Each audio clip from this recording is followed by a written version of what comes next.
Bonjour à tous, je suis Anissé Bonti, expert Edge, basé en Côte d'Ivoire.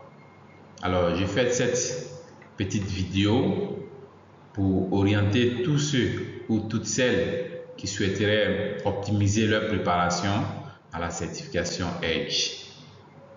Alors, pour cela, j'ai compilé mes stratégies dans cette petite vidéo en 5 étapes plausibles. Alors, si vous avez la phobie des tests internationaux comme moi, je vous prie d'écouter attentivement ce qui suit. Alors, ces stratégies-là m'ont permis aujourd'hui de démystifier le certificat d'expert Edge. Pourtant, je ne suis pas un ingénieur en bâtiment ni un ingénieur énergéticien. Alors, cette stratégie, comme je l'ai dit,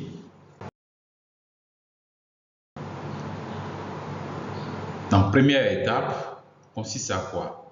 À se rappeler du but pour lequel nous avons décidé de venir à la certification d'expert Edge et avoir un intérêt prononcé pour ce que nous recherchons véritablement en venant à la certification Edge. Moi, dans mon cas, étant dans la durabilité, j'ai voulu étendre mes compétences dans le secteur du bâtiment durable. Et c'est ce qui m'a conduit à venir à la certification. Et je tenais alors cet idéal-là comme quelque chose à obtenir, à toucher de façon palpable. C'est ce qui m'a déterminé. Deuxième étape de la stratégie, lorsque vous avez pris cette décision et que vous avez payé les frais de formation avec le Edge Faculty, dans mon cas, c'était le Dr Blaise, et que vous avez eu accès aux cours en ligne, alors je vous prie comme stratégie de lire au moins 3 fois avant le démarrage de la formation par le Edge Faculty et 5 fois après l'administration de la formation par l'Edge Faculty. Troisième étape de la stratégie, une participation active pendant la formation, ce qui revient à poser des questions, à éclaircir les zones d'ombre lorsqu'on faisait la lecture avant la formation et aussi réviser l'examen blanc qui est sur le site de l'IFC.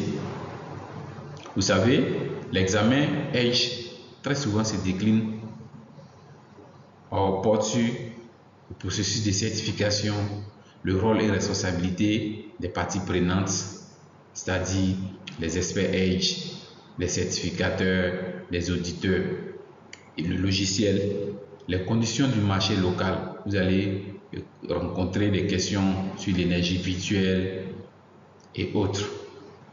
Et puis la norme Edge elle-même, des questions sur les différents certificats, que ce soit préliminaire, avancé ou zéro carbone.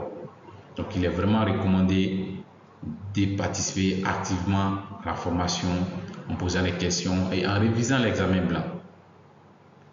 Ensuite, le quatrième point fort de cette stratégie, c'est le suivi ferme des recommandations des lectures de support d'apprentissage que l'Edge Faculty vous recommandera et qui inclut généralement le glossaire des thèmes du protocole Edge. Vous savez, c'est une norme et pour maîtriser une norme, il faut maîtriser le glossaire, les lignes directrices, les guides d'utilisation. C'est très important. Donc le glossaire qui est disponible sur le site. Ensuite, le protocole de licence des experts Edge qui vous parlera de ce qu'il faut faire en tant qu'expert Edge, de ce qu'il ne faut pas faire, le protocole de licence des auditeurs, pour comprendre le rôle des auditeurs, et celui des certificateurs. C'est très important. Ensuite, le guide d'utilisation, le rapport méthodologique, qui est un document de 200 pages. Je ne demande pas forcément de tout lire ce document de 200 pages, mais il faut maîtriser les glossaires, les protocoles dont j'ai parlé tout à l'heure. Mais il faut avoir une idée, il faut parcourir du début jusqu'à la fin le guide d'utilisation de 200 pages. Pour avoir une idée de ce qui se passe dans la norme. C'est très important. Et enfin, une participation à l'examen final dans le délai.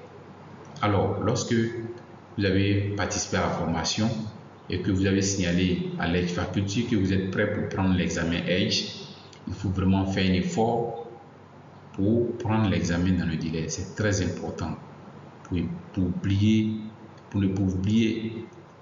éviter d'oublier certaines choses. C'est très important. Alors, je récapitule la stratégie qui est déclinée en 5 étapes plausibles, comme je l'ai dit, se rappeler du but recherché, avoir un intérêt pour cet idéal-là. Ensuite, lecture active 3 fois avant la formation, 5 fois après la formation. Troisième étape, participation active à la formation, révision de l'examen final, de l'examen blanc.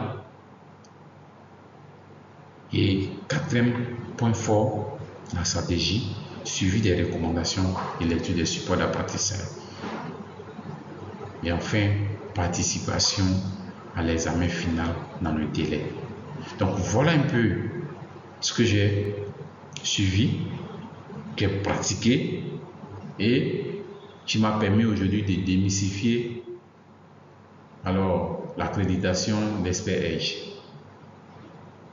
Ainsi, je vous souhaite une très bonne chance dans votre parcours, la durabilité dans le bâtiment. Merci.